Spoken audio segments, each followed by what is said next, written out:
I am having a problem with my blower motor. It will not start. The only way I could get it to run is if I gave it a spin, and then it would run fine. So the problem is internally in the motor there is a set of brushes, bronze brushes which rub on a commutator. They are not making contact. So what we're going to do, we're going to open that up and see what we can do about fixing those brushes.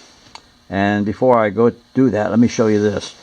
The motor needed new motor mounts. They were all dry and brittle and broken up. So what I did, I took the sidewall of a car tire and cut them out, drilled the holes in them, and cut them on a bandsaw and installed them that way. And it works fine. I couldn't find anything on the marketplace to replace them, so I did it that way. Okay, let's go inside the motor and see what we can find.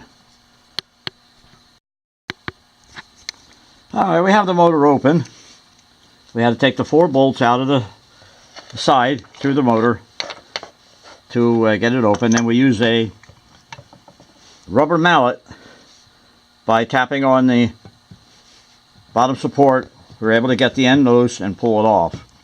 Now, what I want to show you are these brushes inside, which are these right here. They're not allowed to go down. The brushes are worn enough that they won't go down and touch the commutator. So what we're going to do, you'll see there's a little stop pin there on the back side. We're going to take and file that out a little bit so that can drop a little bit further. It doesn't have to be much, very small amount. It's just so they don't touch. So we're going to file that out and then reassemble it, and we should be in good shape again. And when you reassemble this, getting those brushes back up on the commutator is not as difficult as what you might think it would be. I was expecting it to be a difficult situation.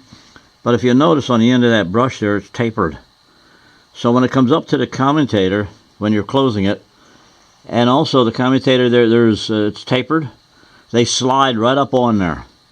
So we don't want to take it down very much when we do this cut here, or we may run into problem getting them back up on the commutator again. So I did check it beforehand, looking inside the motor, and 1 out of the 2 is touching the metal. The other 2 have a little clearance yet. So we're going to take and file each one and then reassemble, and we'll see what we have after that.